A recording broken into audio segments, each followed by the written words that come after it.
നേത്ര സംരക്ഷണത്തിന് നമ്മുടെ Ahalya. Ahalya foundation eye hospital, കേരളത്തിൽ എല്ലായിടത്തും. കോതമംഗലം, മൂവാറ്റുപുഴ മണ്ഡലങ്ങളിൽ അവസാന ലാഭ പര്യടനത്തിൽ ജോയ്സ് ജോർജ്. പച്ചക്കറി തൈകളും അമ്പും വില്ലും നൽകി ജോയ്സിനെ പ്രവർത്തകർ സ്വീകരിച്ചു. LDF സ്ഥാനാർത്ഥി അഡ്വക്കേറ്റ് ജോയ്സ് ജോർജിന്റെ കോതമംഗലം, മൂവാറ്റുപുഴ മണ്ഡലങ്ങളിലെ അവസാനഘട്ട പര്യടനത്തിന് തടത്തിക്കവലയിൽ തുടക്കം. പച്ചക്കറി തൈകളും ചക്ക ഉൾപ്പെടെയുള്ളവ നൽകിയാണ് ജോയ്സ് ജോർജിനെ പ്രവർത്തകർ സ്വീകരിച്ചത്.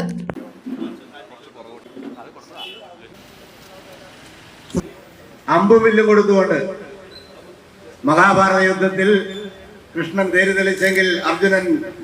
കേരള കോൺഗ്രസ് എം ജില്ലാ പ്രസിഡന്റ് ടോമി ജോസഫ് പര്യടനം ഉദ്ഘാടനം ചെയ്തു. തൃക്കാരിയൂർ ലോക്കൽ തെരഞ്ഞെടുപ്പ് കമ്മിറ്റി ചെയർമാൻ രവീന്ദ്രൻ നായർ അധ്യക്ഷനായി. DYFI സംസ്ഥാന കമ്മിറ്റി അംഗം KP Jayakumar, CPIM Kothamangalam area secretary KA Joy, ജില്ലാ സെക്രട്ടേറിയറ്റ് അംഗം R അനിൽകുമാർ തുടങ്ങിയവർ പങ്കെടുത്തു. ഹൈക്കോർട്ട് കവല, പുലിമല, അയിരൂർ പാടം, കോട്ടപ്പടി ഹൈസ്കൂൾ എന്നിവിടങ്ങളിൽ നിന്ന് ജോയ്സ് ജോർജ് സ്വീകരണങ്ങൾ ഏറ്റുവാങ്ങി. News desk, Muvattupuzha news.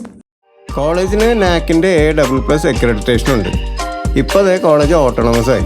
ഇപ്പോഴത്തെ പിള്ളേരുടെ ഭാഷയിൽ പറഞ്ഞാൽ പഠനകാലം ഞങ്ങളുടെ കളറാ. UGയിലും PGയിലായിട്ട് ഈ കാണുന്ന കോഴ്സുകളൊക്കെ ഇവിടെ ഉണ്ട്. നിർമ്മലയിൽ നിന്നും പാസ്സായവർക്ക് ജോലിക്കായിട്ട് കാത്തിരിക്കേണ്ടി വരില്ല.